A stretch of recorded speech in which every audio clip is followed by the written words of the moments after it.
이번 재직 수련회에 주님께서 주시는 큰 도전은 우리 각자가 다시 한번 중보 기도자로 일어서는 것이며, 우리 교회가 이 시대 앞에 중보하는 기도로 쓰임받기를 원하시는 주님의 마음을 헤아려서 다시 한번 기도의 무릎이 강한 재직, 이 땅을 품고 내 앞에 있는 그 문제에 연연하는 것이 아니라, 너희는 먼저 그의 나라와 그의 일을 구하라고 하셨던 주님의 말씀을 쫓아서 기도하는 가운데 다른 것을 더하시게 하시는 하나님의 약속도 누리시고, 우리가 하나님의 영광과 그의 나라를 위한 기도에 올인함으로 말미암아 이 어두움의 시대 가운데 하나님의 영광이 회복되어지고 이 땅의 영적인 지형들이 변화되는 놀라운 일들이 우리 재직들의 사역이요 기도가 되기를 주님의 이름으로 축원드립니다.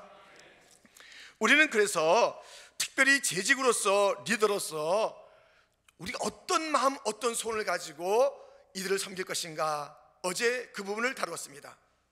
솔로몬은 지혜를 주시옵소서. 내가 맡겨진 이 일들, 재직으로서 저는 지혜가 필요합니다. 그렇다면 여러분들에게는 무엇이 필요합니까? 각자 똑같이 지혜 아니라도 돼요. 다윗에게 있었던 하나님의 마음, 경외하고 그 마음을 구했던 것처럼, 아브라함은 믿음을 구했던 것처럼, 또 모세는 그 리더십을 구했던 것처럼, 한나는 눈물을 통해서, 이 아이를 통해서 세계적인 이 땅을 이끄는 그러한 리더가 되게 하여 주옵소서, 미래를 바라보는 비전을 가지고 기도했던 것처럼, 각자가 자기에게 주어진 그 소원들을 가지고 기도할 때에 다양한 사람들이 함께 기도해서 다양하고 위대하신 하나님의 놀라운 일들을 우리가 드러낼 수 있다는 것입니다. 여러분 소원은 무엇입니까? 재직으로서 어떤 마음을 가지고 그렇게 성도들을 섬기며 하나님 앞에서 기도하기를 원하고 있습니까? 함께 우리가 살펴본 바가 있습니다. 오늘은 우리가 이 중보 기도자로서 부름받았는데 얼마나 많은 영역에 중보 기도가 필요하고 있습니까? 대상들이 너무나도 많이 있습니다. 우리가 디모데전서 2장에도 보았듯이 모든 사람을 위해서 기도하라, 임금들을 위해서 기도하라, 또 우리가 여러 계층과 다양한 상황 속에 있는 사람들을 위하여, 지역을 위하여, 어떠한 일들을 위하여 기도할 터인데, 오늘 우리에게 주어지는 그 기도의 제목이 있습니다. 그것은 아이들, 자녀들, 다음 세대를 위한 그 기도가 우리 재직 가운데 있으라는 것입니다. 이것이 왜 중요하냐면, 재직으로서 왜 이것이 중요하면, 자녀를 위한 기도가 왜 재직으로서 중요하냐면, 이 자녀를 위한 기도는 가정을 위한 기도요, 다음 세대를 위한 기도요, 그것이 곧 교회를 위한 기도요, 사회를 위한 기도요, 민족을 위한 기도인 것입니다. 재직의 자녀들이 잘 돼야 재직일을 할 수 있는 것이에요. 아이들이 헷갈려요. 우리 아빠 엄마는 왜 저러실까? 교회에서 모습과 차 안에서 모습, 집에서 모습, 일주일 동안의 생활의 모습은 전혀 다르다. 오히려 우리 재직들이 우리 아이들의 다음 세대에 신실한 믿음을 걸어오는 길에 방해할 수가 있는 것입니다. 여러 가지 일들은 하긴 합니다마는 자녀들을 품고 기도하지 아니함으로 말미암아, 우리가 다음 세대를 위하여 기도하지 아니함으로 말미암아 이 모든 세대의 믿음이 그 놀라운 하나님의 축복을 끊어버리고 황량하고 참담한 일들을 우리가 목도하게 하는 것입니다. 그것이 오늘 말씀입니다. 첫 번째 우리가 살펴볼 것은 예루살렘 아이들의 모습인 것입니다. 예루살렘 아이들의 모습은 지금 너무 참담하지 않습니까? 보십시오. 11절 말씀에 이 예루살렘 성을 지칭하는 그곳에, 그 성읍 길거리에 어린 자녀들과 젖먹이 아이들이 기절하고 있는 것이에요. 차마 볼 수 없는 그런 상황이죠. 눈이 상할 정도로, 창자가 끊어질 정도로, 간이 땅에 쏟아질 정도의 그 아픔이 있는 것입니다. 그들은 찾습니다. 엄마, 엄마 하면서 곡식과 포도주 어디 있습니까? 굶주려 있습니다. 아픕니다. 먹여주세요. 치유해주세요. 곡식으로 주림을, 포도주로 상함을 씻기를 원하는 자들의 외침이 그 모든 성 가운데 있다는 것입니다. 19절 말씀에도 갓길 어귀에서 주려 기진한 내 어린 자녀들의 생명 죽어가고 있다는 것입니다. 이 예루살렘이 이란 땅이 아니었잖아요. 얼마나 영광스러웠는지 오늘 그 본문을 통해서도 우리가 알 수 있습니다. 15절 말씀에 지나가던 사람들이 딸 예루살렘을 향하여 비웃고 머리를 흔들며 영광스러웠다고, 온전했다고, 세상 사람들 가운데서 큰 기쁨이 있었다고 그렇게 말하던 성이 이 성이냐 이 성이냐 하는 그러한 일들을 우리가 보게 됩니다.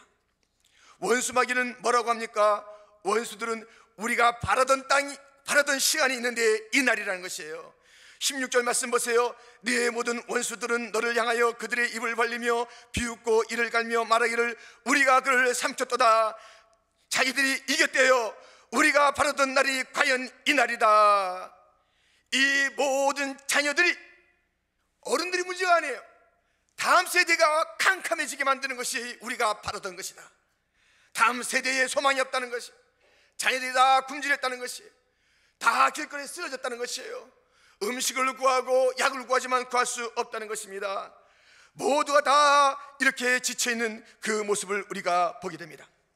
그럼에도 불구하고 위로할 자가 없고 고쳐줄 자가 없다고 13절 말씀은 이야기하고 있습니다.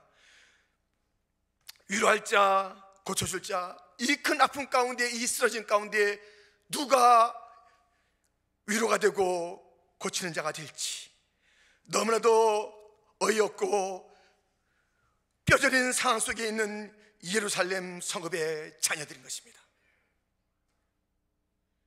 두 번째 우리가 살펴볼 것은 예루살렘 아이들이 왜 이렇게 되었냐는 것입니다.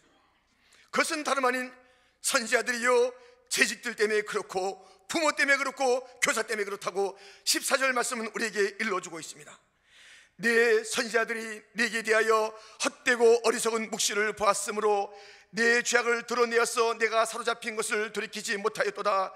그들이 거짓 경고와 미혹하게 할 것만 보았도다. 선지자들이 문제예요.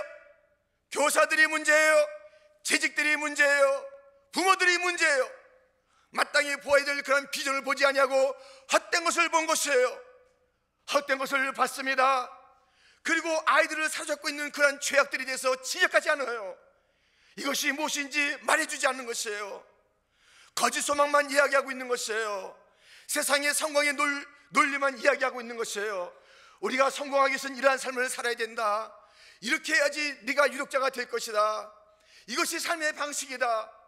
전혀 교회에서 들었던 것과는 상관이 없는 이야기를 또 강조하는 것이에요. 그것도 믿는 자의 입에서 나오고 교사들의 입에서 나오고 선지자라는 그러한 교육자들의 입에서 나오고 그러한 직분자들의 입에서 나오는 이야기가 그것이니 헷갈린 거 아니겠습니까? 말씀을 배울 때는 그게 아닌 것 같은데 그들의 삶의 방식이나 또 평소에 계속 귀가 못이 박히도록 이야기하는 것은 세상의 것과 방불하지 않는 그러한 것들을 일러주고 있는 것이에요. 선지자들이 문제예요. 선지자들이 이들이 그렇게 가르쳤다는 것이에요.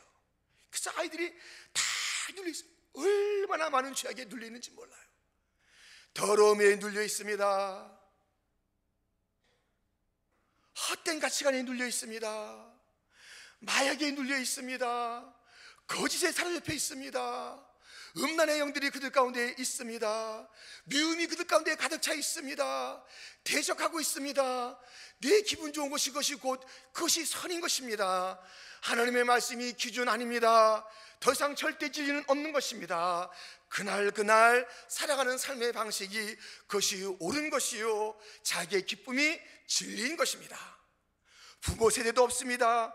모양만 살짝 네 하는 정도지 마음 깊은 곳 속에서부터 대적의 영들이 그들을 가득 채우고 있는 것입니다. 이것이 어디서 왔다고요? 그들 스스로에서 온 것이 아니라 어른들이 뿌린 대로 거두는 거예요. 뿌린 대로 거두고 있는 거예요. 지금 그들이 그렇게 보여줬고 그들이 그렇게 가르쳤고 그들이 그렇게 손을 지시했기 때문에 그것을 향해 쫓다 보니 애들이 비틀거리고 참되기를 알지 못하는 그러한 일이 있다는 것입니다. 이 예루살렘 아이들의 모습은 황폐한 곳에서의 쓰러짐이며 이들이 이렇게 된 이유는 바로 어른들이 그렇게 그러한 못된 본을 보였고 그릇된 가르침을 가르쳤던 위조범들이었기 때문에 그렇습니다. 위조 지폐를 만들어서 남발한 것이에요. 이거 갖고 쓸 수 있다는 것이에요. 위조 범들, 다른 데 있는 게 아니라 교회 안에 있었고 예루살렘 성 안에 있었습니다. 가정 안에 있었습니다. 그렇다면 세 번째로 예루살렘 아이들의 소망은 무엇입니까? 오늘 본문에 18절 말씀에 보면 그들의 마음이 주를 향하여 부르짖기를 딸 시온의 성벽아 너는 밤낮으로 눈물을 강처럼 흘릴지어다. 스스로 쉬지 말고 네 눈동자를 쉬게 하지 말지어다. 초저녁에 일어나 부르짖을지어다. 내 마음을 주의 얼굴 앞에 물쏟듯 할지어다. 갓길 옥에서 주려 기진한 내 어린 자녀들의 생명을 위하여 주를 향하여 손을 들지어다. 쉬지 말고 기도하라는 것입니다. 눈물로 기도하라는 것입니다. 시온의 성벽아, 재직들은 성벽이 되어야 된다는 것이에요. 둘러 진을 쳐 주어야 된다는 것이에요. 기도를 요청하고 있는 자들이 누굽니까? 성벽이래요. 성벽, 이 모든 어려움을 막아줄, 온몸으로 막아줄 자들아, 예루살렘이 다시 살 곳이 되게 할 자들아, 예루살렘에 다시 기쁨의 소리가, 거기서 하나님께 영광을 돌리는 그런 모든 모습들이, 원수 마귀가 비웃고 지나가던 자들이 머리를 흔드는 그런 것들이 다 끊어지고, 내가 원쳤던 그런 날이 왔구나, 마귀가 원했던 날들로 가득 찬 것이 아니라 내가 원했던 그런 날들이 왔구나. 다시 자녀들이 일어나고 자녀들이 예배하고 자녀들이 바른 길을 가는 그런 모습을 보게 하는 그 일들이 바로 재직들의 사명이요, 부모들의 사명이요, 교사들의 사명이요, 눈물로 쉬지 않고 기도하며 얻어야 될 그런 거룩한 열매인 것입니다. 정말 이렇게 기도하고 있습니까? 다음 세대를 위하여 기도하고 있습니까? 다음 세대가 일어난 것이 소망입니까? 그냥 우리 하나 앞걸음도 못해요. 재직이라고 하여튼 너무너무 어이가 없는 그런 재직들이 얼마나 많은지 몰라요. 기본이 안 돼서 기본이.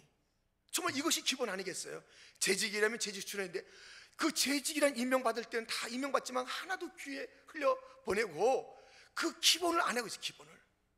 이것은 특별한 일이 아니에요. 지금 여러분은 특별한 헌신이 아니에요. 이 재직 수련회에 나오는 것은 기본이에요. 성도의 기본인 것이에요. 기도로 살아가는 것. 그러나 이 기본이 안 돼 있는 것이, 그러니 자기의 기본이 안 돼 있으니 그 하는 것이 날마다 어이가 없는 것이 얼마나 많은지 몰라요. 어떨 때는 열심히 하는 것 같지만 또 다 그냥 뒤집어 엎는 것이에요. 또 많은 자에게 상처를 주는 것이에요. 많은 자들에게 아픔이 되는 것이에요. 하나님의 영광을 가리는 것이에요. 자녀들에게 본을 보여주지 못할 망정 그렇게 그릇된 일들을 보여주고 살아가는 재직들이 얼마나 많은지 몰라요. 여기 거짓 선지자들, 잘못된 자들이 얼마나 많은지 몰라요. 위조범들이 얼마나 많은지 몰라요. 믿음의 위조범들이 있는 것입니다. 헌신의 위조범들이 있는 것입니다. 찬양의 위조범들이 있는 것입니다. 기도도 전심의 기도가 아니어서 기도의 위조범들이 있는 것입니다. 가르침의 위조범들이 있는 것입니다. 교사는 자기는 그렇게 안 살면서 그렇게 하라고 매주일마다 외치는 것이에요. 한 번도 기도하지 않으면서 우리가 항상 기도해야 된다고 그렇게 얘기하는 것이에요. 범사에 감사는커녕 정말 여러 가지 감사할 일이 많은데도 감사하지 않고 불평하면서도 범사에 감사하는 말씀을 천연스럽게 가르치는 위조 교사들이 있는 것이에요. 자기의 마음에도 없는 찬양하는 자들이 있는 것이에요. 저는 봅니다. 우리의 장님들과 그 가정이 얼마나 예수님을 사랑하는지, 여러분이 생각하는 것 이상으로 얼마나 철저하게 몸부림치는지 저는 봅니다. 그 찬송이 진실하게 해서 저들이 마음을 다해서 삶과 하나님을 바라보면서 내 구주 예수를 더욱 사랑 외친 그런 찬송입니다.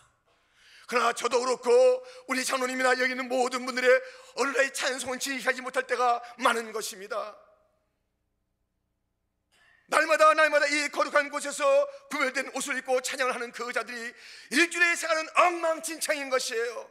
경창팀의 그 찬양이 앞에 나왔었은 아름다운 모습이지만 고민하고 갈등하고 불안하고 두려워하고 의심하는 것들이 꽉 차 있다면 위조 경찰 아닙니까? 아무리 멋들어진 연주를 한다 할지라도 그 마음속에 옆에 있는 삶에 대한 불편함이 있고 미움이 있다면 그 어찌 이것이 진정한 헌신이 될 수 있겠습니까? 우리가 구역을 섬기고 지역을 섬기는데 가는 곳곳마다 문제를 일으키는 것이에요. 여러분 아세요? 사실은 가만히 면밀히 보면요, 한 1년 내내 그 직분을 마쳤는데 거기서 선하고 아름다운 소식이 들려오는 자가 있는가 하면 문제가 있고 또 문제가 있는 자가 있는 것이에요. 또 거기 그 구역이야, 또 그 사람이야. 우리가 탄식하지 않을 수 없는 일들이 있는 것이에요. 여전히 그 사람은 왜 그래 하는 일들이 우리 가운데 가슴 아프게 들려오는 일들이 있는 것입니다. 아니, 사람은 속일 수 있을지 몰라도, 그래서 겉으로 여러 가지 평강의 모습이 있고 겉으로는 여러 가지 열매가 있는 것 같아도 주님의 마음에 전혀 합하지 않은 그런 자들이 있는 것입니다. 그러한 자들이 어떻게 다음 세대를 위해서, 자기 세대나 바로 하지, 다음 세대를 위해서 뭘 하겠습니까? 자기 세대도 그렇게 엉클어버리고 있는데 다음 세대는 어떻게 하겠습니까? 우리가 다시 한번 이 다음 세대를 위해서 기도한다는 것은 내 자신이 산다는 것이요, 내 세대도 다시 회복한다는 것이요, 다음 세대까지 아울러서 하나님의 영광을 회복하려는 그런 열정과 열심이 바로 기도인 줄 믿습니다. 중보 기도해야 되는 것이에요. 중보 기도해야 돼요. 한국에는 지금 어머니 기도회라는 것이 있어요. 아마 이 미주에도 들어왔겠죠. 어머니 기도회, 수요일마다 어머니 기도회가 있어요. 그래서 그 기도를 하는 교회가 있어요. 열심히 하고 모든 일이 다 그렇듯이 열심히 하다가 좀 사그러지기도 하고 하죠. 근데 어머니 기도가 아니에요. 여러분, 우리 부모 기도가 있어야 되고요, 재직 기도가 있어야 되는 것이에요. 아버지들이 기도해야 돼요. 아버지들이 거룩한 손을 들어야 되는 것이에요. 기도는 어머님의 목, 그것이 어느 정도 무슨 우리에게 정서적으로 들려지는 그런 의미가 있어요. 어머니의 기도, 어머니의 기도. 그러나 아버지도 기도해야 되고요, 모든 재직들은 다음 세대를 위해서 기도해야 되는 것이에요. 우리의 다음 세대를 기한 볼 때마다 아이고 애들 왜 이렇게 정신없이 왔다 갔다 하니, 아니에요. 하나하나가 보배예요. 하나하나가 얼마나 위대한 하나님의 그 나라의 일꾼으로 성장할 잠재력을 가졌는지, 아니면 그 잠재력을 다 싹을 끊어버리고 교회에 왔는데 어느 누구도 사랑하지 않는 것이에요. 어느 누구도 인정해 주지 않는 것이에요. 어느 누구도 품지 않는 것이에요. 그냥 투명인간 보듯이 보는 것이에요. 아니면 다 귀찮듯이 보는 것이에요. 너희들이 우리에게 무슨 도움이 되겠냐, 이런 식이에요. 아니죠. 저들을 위해서 뜨겁게 기도하는 교회가 되어야 되죠. 이 다음 세대의 뉴욕 땅에서 멍들어 죽어가고 있는, 마약에 찌들어 있고 그릇된 사상에 찌들어 있는 자들을 위해서 우리 퀸즈 장로교회 재직들이 기도할 때가 됐다는 것입니다. 어찌하여 너희는 너 자신밖에 모르느냐, 너 자신만을 위하느냐, 결코 너는 서지 못한다. 그의 나라와 그의 의를 구하지 않는 자들에게 주어지는 분깃은 없습니다. 하나님의 영광을 위하여 우리가 다시 한번 기도하는 것이에요. 이 뉴욕의 땅에 기도의 계절이 다시 돌아와야 될 줄 믿습니다. 이곳에 다시 한번 새로운 놀라운 역사가 나타나야 될 줄 믿습니다. 그 사람 장기려, 그 책을 봤습니다. 그 사람 장기려 잘 알고 있잖아요. 한국의 슈바이처 박사라고 해서 살아있는 성자라고 하기도 하고 바보 의사라고도 불려지기도 하는 그런 장기려, 저 평북 용천 출신입니다. 그는 월남했습니다. 여기 와서 그는 그 의술을 펴는 거예요. 의술을 펼 때 무엇이냐면 그게 비전이 있어요. 비전. 평생에 두 가지 단어가 있었습니다. 가난한 자에게 고침을, 가난한 자에게, 그냥 환자도 아니에요. 가난한 자에게, 가난한 자, 그게 그의 비전이었어요. 또 하나의 비전은 세계의 평화를 위한 그의 삶이었습니다. 그런데요, 그가 회갑 때 이해한 것이 있어요. 내 생에 가장 큰 영향력을 끼친 사람 있습니다. 그랬습니다. 그 사람은 여인이었어요. 이경심. 누구냐면 어머니 아닙니다. 할머니예요. 할머니인데 12살 때 돌아가신 할머니예요. 그것도 10살 때 그 할머니가 아프셔서 그 인연은 제대로 뵙지도 못했던 그런 할머니예요. 10살 때까지 그 할머니를 기억하면서 내 생에 가장 큰 영향력을 끼쳤다는 것이에요. 아버지도 믿음의 사람이어서 말씀을 잘 가르쳐줬대요. 어머니도 그 믿음의 사람이어서 잘 가르쳐줬어요. 근데 왜 그 할머니, 10살 때까지 기억이 전부인 그 할머니를 자기 생애 최고의 영향력을 끼친 사람이라고 그가 그 책에서 일러주고 있는가? 물론 그것을 전기죠, 전기. 자기가 쓴 책이 아니라 그 얘기를 다 했던 그런 전기입니다. 그런데 그가 말하기를 그 할머니의 기도였다는 거예요. 할머니의 기도. 할머니가 가정 예배를 드리는데 그 할머니 이경심 씨는요, 자기 기억하고 있대요. 자기의 그 옛 교회에 머릿돌이 있는데요, 교회당에 머릿돌이 있고 거기에 성경 구절이 있는데 거기 딱 자기 할머니 이름이 그 성경 구절 밑에 기록되어 있대요. 써 있대요. 어떻게 돼서 그렇게 됐는가? 할머니가 그때가 1910년도 그때인데요. 그때 여자들이 그 앞설 수가 없잖아요. 여러 가지 상황이. 근데 할머니 이름이 있어요.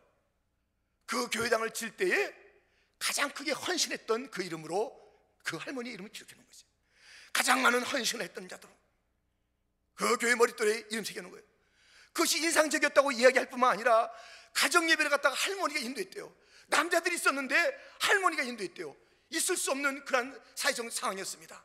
근데 그때마다 이 장기로 씨를 금강석이라고 아명을 불렀다는 것이에요. 할머니가 금강석이가 하나님의 나라와 현실 나라에 크게 쓰임받는 일꾼 되게 하여 주옵소서.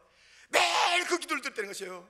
우리의 김강석이가 하나님의 나라와 현실 나라에 크게 쓰임받는 그러한 사람 되게 하여 주옵소서.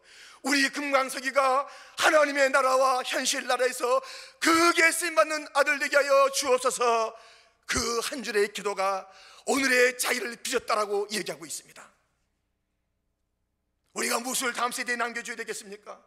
무엇을 해줘야 부모다운 부모입니까? 돈 천천만만을 줘보십시오.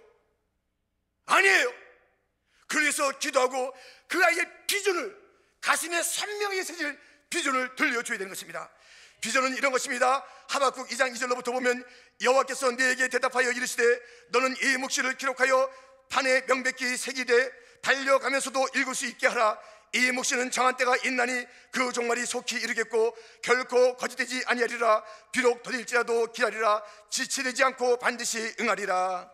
오늘 성경 본문의 선지자들은 거짓된 묵시를 일러줬고 진정한 자들은 바로 가슴에 하늘의 비전을 새겨서 누구나 볼 수 있는 그 비전을 심어줘야 되는 것이에요. 그 비전을 현명하게 심어줘야 되는 것이에요. 기도하면서 비전을 심어주는 부모가 되어야 되는 것이에요.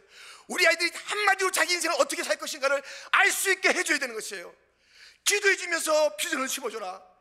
하늘의 사람이 되게 하라. 이것이 진정으로 재직다운 삶인 것입니다. 다음 세대를 위하여 기도하고 비전을 얘기할 때 자기의 삶이 그릇될 수 있겠습니까? 자기가 지금 맡은 일을 갖다 그릇되게 할 수 있겠습니까? 멀리 내다보고 있는데요. 우리의 부모들은 정말 저 들녘에 올라가서 그냥 종이 하나, 그 비닐이 하나 아니면 신문지 하나 가지고 맨날을 지새우면서 그들이 뭐 먹기를 탐했습니까? 그들이 뭐 달라고 했습니까? 여전히 가난하고 어려웠으나 주여 이 민족의 복음화를 주옵소서. 저 북녘의 복음화를 주옵소서. 우리 이 복을 받은 민족이 다음 세대 다음 날을 위하여 기도하는 세계의 민족의 모든 자들에게 쓰임받는 민족 되게 하여 주옵소서. 우리 아들 딸들이 믿음으로 살기를 원하나이다. 그렇게 했던 기도에 빚을 지고 있지 않습니까? 우리의 부모들은 기도했던 세대인 것입니다. 우리 어른들은 기도의 사람들인 것입니다. 이 기도가 우리 때에서 끊어지고 있는 것입니다. 그래서 교회에서 우린 자랄 때도 얼마나 즐거웠는지 몰라요. 기도가 수없이 쏟아졌기 때문에 그런 것입니다. 우리들이 이렇게 저렇게 해도 걷길로 가지 않고 바로 온 것입니다. 저는 저 아버님이 저를 위해서 기도한 것을 보게 됩니다. 어머니가 기도한 것을 보게 됩니다. 아버님은 다른 것을 안 줬습니다. 저에게 안 줬습니다. 단 4글자를 줬습니다. 복음 전파. 이것을 비전으로 저에게 주었습니다. 저는 우리 자녀들에게 말합니다. 우리 가정에 해야 할 단 하나의 일이 있으니 복음 전파다. 잊지 마라. 죽어도 잊지 마라. 죽어도 잊지 마라. 저도 부족하고 다 부족하고 정말 실수 덩어리가 많지만 우리의 삶의 존재 이유는 알고 있습니다. 복음 전파. 아이들의 가슴에 비전을 심어주는 재직들 때문에 우리 자신도 비전으로 살 수밖에 없는 그런 재직들, 아이들의 바른 길을 위하여 기도하는 재직들, 그러기에 2015년도 바른 길을 갈 수밖에 없는 재직들이 기다려지고 있습니다. 여러분 누구십니까? 어떠한 재직이십니까? 이 황폐한 뉴욕 땅을 바라보면서 어떠한 눈물이 있습니까? 어떠한 통곡이 있습니까?